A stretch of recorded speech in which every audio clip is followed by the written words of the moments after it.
Edmundo, ¿cómo estás?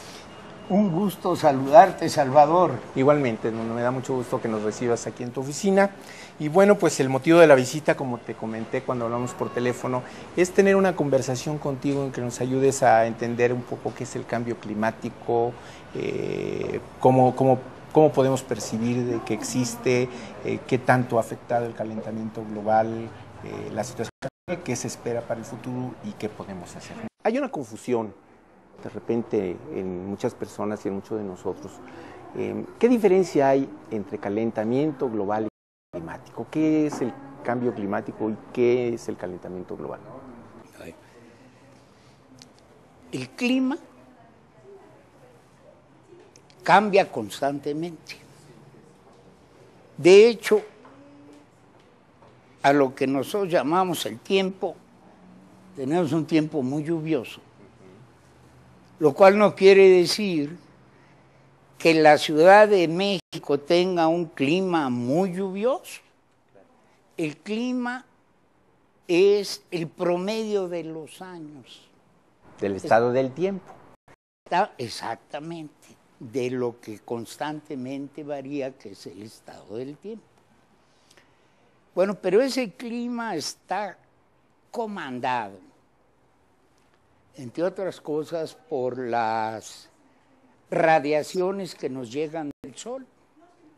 La luz visible, el infrarrojo, los rayos ultravioleta inciden sobre nuestro planeta y lo calientan. Si no hubiera sol, pues estaríamos en una ultracongeladora. Bueno, pero esos rayos solares se topan con la atmósfera. Si tienen nubes, pues parte de ellos son reflejados al espacio exterior. Como si fuera un espejo, digamos. Exacto, porque la nube pues, tiene esa capacidad de reflejar la luz. Otras entran hasta la superficie terrestre y la calientan. Si nada más hubiera atmósfera sin gases de efecto invernadero, la temperatura promedio de la superficie de nuestro planeta sería de menos 14 grados. Pues yo diría que haría bastante frío y permanentemente estarían las aguas congeladas. Ahora sí que no nos calentaría ni el sol. Pues ese sería el caso si no hubiera gases de efecto invernadero. Pero basta una pequeña porción de ellos en la atmósfera para que los rayos, no los del sol, sino los que emite la Tierra, que son infrarrojos, que es calorito, se han absorbido por ellos y luego reflejado. Eso hace que la temperatura de la superficie terrestre sea mayor que la que tendríamos sin gases de efecto invernadero. ¿Y cuáles son esos gases de efecto invernadero? Nada más déjame darte un dato antes. Gracias a que existen estos gases de efecto invernadero en nuestra atmósfera, la atmósfera en vez de estar a menos 14 grados, está a más 14. que ya es algo en donde podemos vivir con relativa tranquilidad.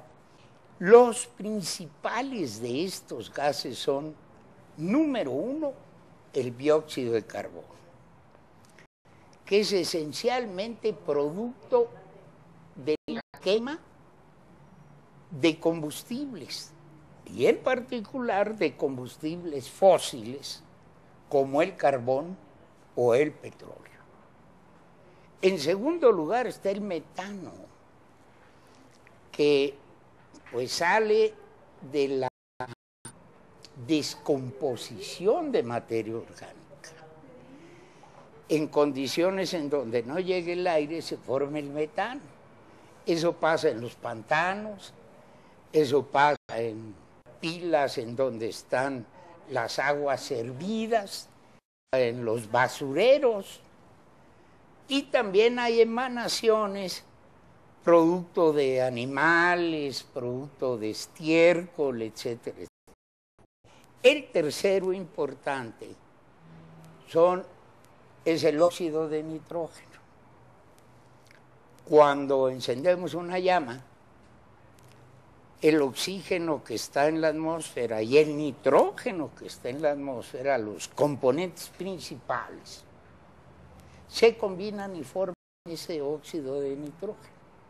Esos son los tres gases más importantes. Y hay que hacer notar que los tres son producidos por la actividad humana. Y lo más importante de todo, que en los últimos 250 años, la actividad humana se ha realizado con un consumo sin paralelo de petróleo, de carbón, y consecuentemente hemos puesto en la atmósfera una cantidad de gas con efecto invernadero que ya la naturaleza no tiene la capacidad de reabsorber. Y estos gases se acumulan. Apenas esta semana, una científica que trabaja en la Universidad de California, Los Ángeles, hizo evidente ante el mundo que la cantidad de gases que tenemos en la atmósfera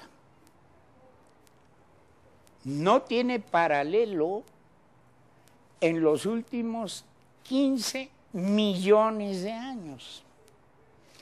Antes de ese descubrimiento se pensaba que estábamos por arriba de 600,000 años. Ahora, con esta evidencia, sabemos que estamos por arriba de la cantidad de dióxido de carbono en particular en nuestra atmósfera, como no se había visto desde hace 15 millones de años. Ese es el efecto que estamos teniendo los hombres y nuestras actividades en la atmósfera del planeta. ¿Y qué tanto se ha calentado la temperatura promedio de la atmósfera en los últimos años? Sí, definitivamente eso responde a otra de tus cuestiones. El clima cambia.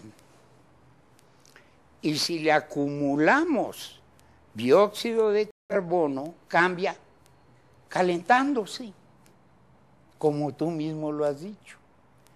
Entonces, los últimos 2 siglos y medio, que es cuando llevamos echando cantidades mayúsculas de estos gases a la atmósfera, estamos casi 1 grado por arriba, un poquito menos de 1 grado por arriba de la temperatura que teníamos hace 250 años. Pero se trata de 1 grado a nivel global. No es de que ahorita hace 14 grados y al ratito hace 15. Eso no tiene la menor importancia si está localizado el fenómeno. Pero aquí es la superficie completa del planeta calentándose. 1 grado es suficiente para afectar a algunas de las especies más sensibles al cambio de la temperatura. En particular, a los corales.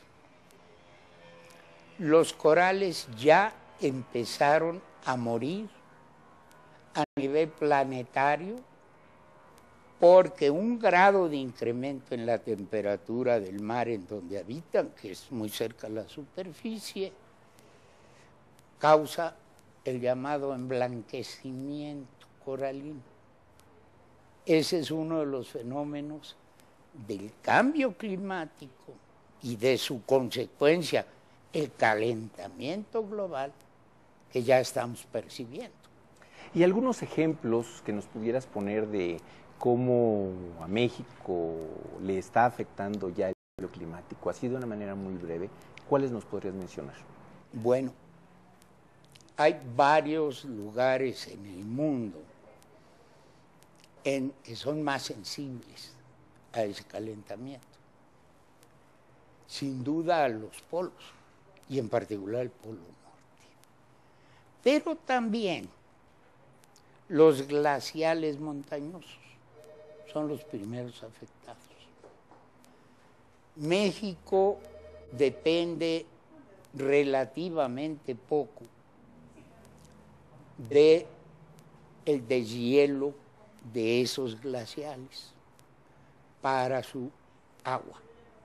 Pero hay países que son tremendamente dependientes. Los Andes y peor aún, los Himalayas. Pero me preguntabas de efectos en México. Ciertamente, el cambio climático no se realiza en forma suave, que vayamos subiendo la temperatura, sino es una desestabilización de las condiciones de nuestra atmósfera. Consecuentemente, se aprecian cada vez más variabilidad climática. La variabilidad climática origina lo que acabamos de vivir hace pocos días, sequías y consecuentemente problemas de abasto de agua en zonas como la Ciudad de México, o lo que sufrimos hace poco, que es el otro lado de la variación, inundaciones, Tabasco, etcétera, etcétera. Entonces, una de las manifestaciones del cambio es el incremento en la variabilidad. México es un país que tiene problemas de abasto de agua. El cambio climático, hasta donde se puede apreciar, va a causar que en nuestro país las zonas áridas sean más áridas. Y las zonas que sufren inundaciones las sufran con mayor intensidad. Pero no solo eso. Somos un país que recibe estos fenómenos extremos del clima, a los que llamamos huracanes, por los dos lados. Esos huracanes van a ser más intensos. Acabamos de tener uno de 5 grados, Rick, en el Pacífico. Afortunadamente, cuando se acercó a las costas mexicanas, ya había caído de nivel hasta tormenta tropical. Pero si nos pega uno de 5, las consecuencias son enormes. Catastróficas. Efectivamente. Bien, pues te agradecemos mucho que nos hayas recibido aquí en tu oficina y te vamos a volver a molestar más adelante para que nos amplíes un poco la comprensión de este fenómeno del cambio climático y las repercusiones que tiene tanto para nuestro país como nuestra vida social. personal y lo que está haciendo el gobierno mexicano y lo que tenemos que hacer todos como mexicanos para resolver este problema. Y bueno, pues nos vemos en la próxima conversación con el doctor Edmundo de Alba.